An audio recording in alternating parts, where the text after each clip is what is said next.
बहुजन विकास आघाड़ी के अहदेदारान जिम्मेदारान, खास तौर पे मेरे छोटे भाई मोहतरम फहीम आजमी साहब का मजलिस-ए-इत्तेहादुल मुस्लिमीन भिवंडी शहर जिला सदर होने के नाते मैं बहुत बहुत शुक्रिया अदा करता हूं कि आपने 23 भिवंडी लोकसभा चुनाव में मजलिस-ए-इत्तेहादुल मुस्लिमीन के अब्दुल अजीज उम्मीदवार आदरणीय अकरम अब्दुल हन्नान खान साहब का आज समर्थन किया है।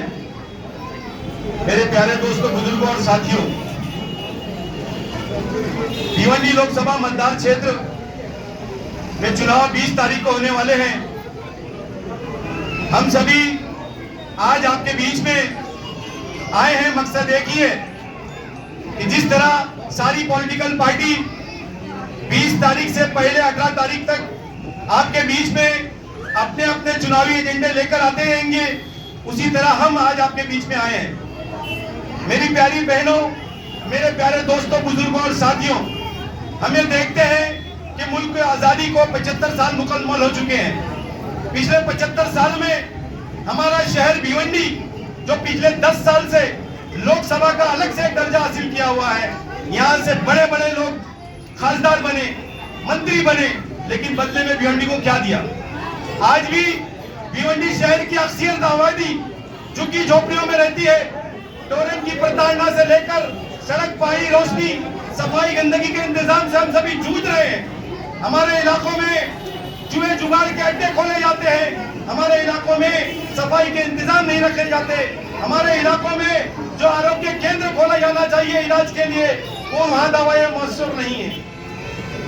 हमें देखते हैं कि इंदिरा गांधी रुग्णालय, जिसे सब डिविजनल दर्जा मिले हुए लगभग 9 साल हो चुके हैं, कांग्रेस और बीजेपी की सरकार रही। ये राष्ट्रवादी कांग्रेस, शिवसेना, बीजेपी और समाजवादी, ये सभी मिलकर उस आईजीएम हॉस्पिटल में उस तरह का इलाज का दर्जा हासिल नहीं दिला पाए कि आप गरीब जो लोग हैं वो वहां जाकर बड़ी बीमारियों का इलाज कर सके। आज हमारे शहर का कोई गरीब बच्चा आला तालीम हासिल करना चाहता है तो भिवंडी शहर में आला तालीम के लिए कोई कॉलेज नहीं।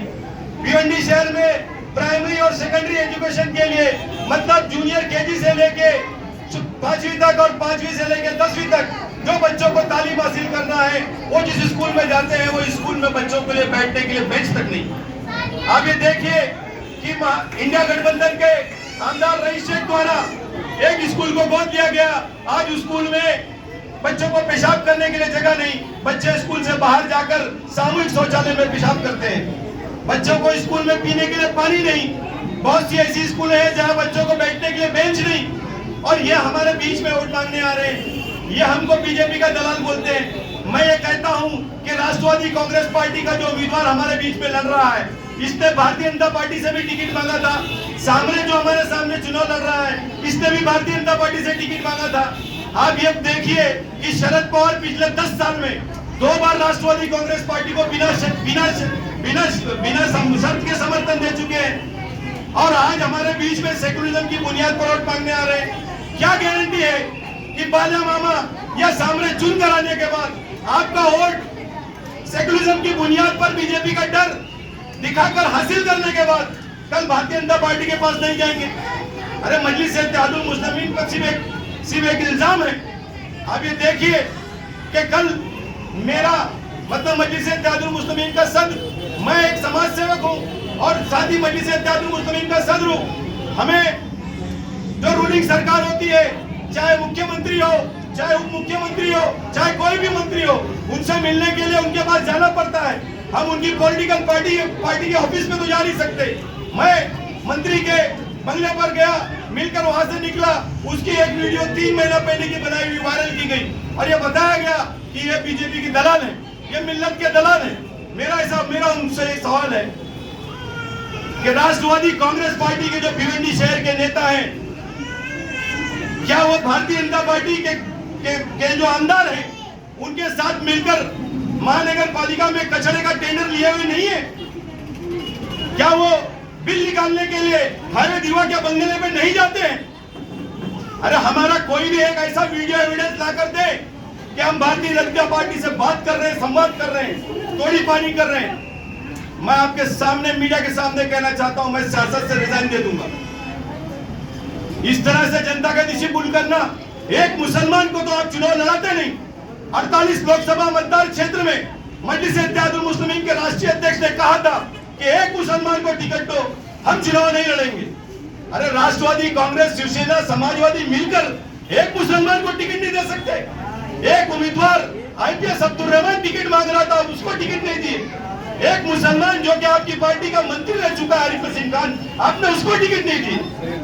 मजलिस इत्तेहादुल मुस्लिमीन के रियासत महाराष्ट्र के सदर खासदार इम्तियाज जलील साहब ने कहा कि हम 3 मई तक इंतजार करेंगे। अगर 3 मई तक आपने एक भी मुसलमान को महाराष्ट्र में टिकट नहीं दिया तो मजलिस इत्तेहादुल मुस्लिमीन वो 5 सीट जो बोलती आई है महाराष्ट्र में, जहां वो सर्वे कर रही है, काम कर रही है, उन 5 सीट पर उम्मीदवार उतारेगी। इसी मकसद से जब हमने देखा कि 2 मई तक किसी भी उम्मीदवार को इंडिया गठबंधन ने टिकट नहीं दिया मुसलमान को, तो हमने अपना नुमाइंदा एक मुसलमान को बनाया और अकरम खान साहब को मजलिस इत्तेहादुल मुस्लिमीन ने 3 मई को आपके बीच में लाया। अरे जीतेंगे तो काम होगा। अरे जीतते तो है हो। सरकार तो हमेशा कांग्रेस, राष्ट्रवादी कांग्रेस, समाजवादी पार्टी की भिवंडी में रही है। मेयर आपका रहा है, आमदार आपके हैं, आप सरकार में मंत्री बनते हो, आप सरकार में सहभागी रहते हो, लेकिन टोरेंट नहीं हटती। IGM हॉस्पिटल में इलाज नहीं होता है। हम गरीबों के सर पर सरकार की तरफ से कोई छत नहीं आती है।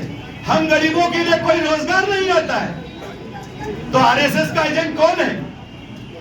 हमारी जो लड़ाई है इन RSS के काले कुत्तों के खिलाफ है। ये काले कुत्ते, ये RSS के दलाल जो सेकुलरिज्म के नाम पर हमारे बीच में आते हैं, और कोई मुसलमान अगर लीडर बनना चाहता है तो उसको बदनाम करने के लिए साजिश रचते हैं। अरे खुद राष्ट्रवादी कांग्रेस पार्टी के जो मौजूदा कॉर्पोरेटर है, इन्होंने भारतीय जनता पार्टी को म्युनिसिपल कॉर्पोरेशन में इलेक्शन में वोट डाला था और मेयर बनाया था, और आज सेकुलरिज्म की बुनियाद पर एक मामा को लेकर मामा बना रहे जनता को। तो जनता ने मामा नहीं बनना चाहिए। अरे अल्लाह सुब्हानहू तआला ने हमको पैदा किया, वही रिज़्क़ देगा, वही फौत का कारण बनेगा। ये आप सभी को इस बात का इल्म है। कोई नहीं माबूद जो आपको निस्तो नाबूद कर सकता है। लेकिन आपके बीच चुनाव में एक बात रखी जाती है कि मुसलमान खतरे में है, वोट डिवाइड होना नहीं चाहिए। मुसलमानों ने एक तरफा कांग्रेस, राष्ट्रवादी कांग्रेस, समाजवादी जैसी सेकुलर पॉलिटिकल पार्टी को वोट डालना चाहिए। लेकिन मुसलमान हमेशा ये करता आया। अरे 75 साल में लगभग 57-55 साल तुम्हारी हुकूमतें रही, आपने मुसलमान को क्या दिया? आज यहाँ मेरी बहनें बैठी हुई है, मैं इनसे कहना चाहूंगा कि आप में से कोई बता सकता है कि आपके बच्चे को किसी कांग्रेस के लीडर ने, राष्ट्रवादी के लीडर ने सरकारी नौकरी दिलाई? आप ये बोल सकते हैं कि आपके बच्चे को आला तालीम दिलाने के लिए, डॉक्टर बनाने के लिए, इंजीनियर बनाने के लिए शोएब गुड्डू, इमरान वली, मोहम्मद रशीद ताहिर मोमिन ने कोई प्रयास किया? अरे मुसलमान का चेहरा दिखाकर कांग्रेस, राष्ट्रवादी कांग्रेस जैसी सो कॉल्ड सेकुलर पार्टी के नाम पर हमारे बीच में आते हो, बाद में भारतीय जनता पार्टी की दलाली करते हो। तो ये अब इसको रोकने का वक्त बस हो गया। हवा के विपरीत दिशा में चलने का नाम मुसलमान है। पैगंबर मोहम्मद सल्लल्लाहु अलैहि वसल्लम फरमाते थे कि वो कौम कभी तरक्की नहीं कर सकती जो संघर्ष करना नहीं जानती। ये दुर्भाग्य की बात है कि हम मुसलमान एक रेडीमेड पुतले की तरह बन गए हैं कि जिस तरफ हवा जा रही है उस तरफ जा रहे हैं। हमारे बीच एक बात रखी जाती है, इस पार्टी की हवा है, इसे वोट डालो, ये जीत रहा है इसे ही जिता दो, ये जीत सकता है इसे ही जिताना चाहिए। ऐसा नहीं। मुसलमान ने 300 थे तो 3000 पे भारी थे। ये मुसलमान है।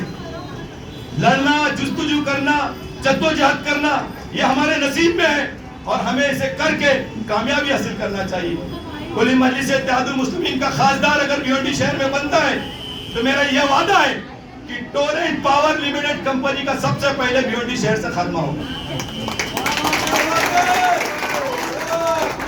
दूसरा सबसे बड़ा धोरण, भिवंडी शहर की सारी सरकारी स्कूलों को जदीद तरीन बनाकर जितने मुस्लिम गरीब इलाके हैं वहां पर इतनी स्कूलें डाली जाएंगी कि 12वीं तक बच्चे मुफ्त में तालीम हासिल करेंगे, मतलब प्राइमरी और सेकेंडरी में।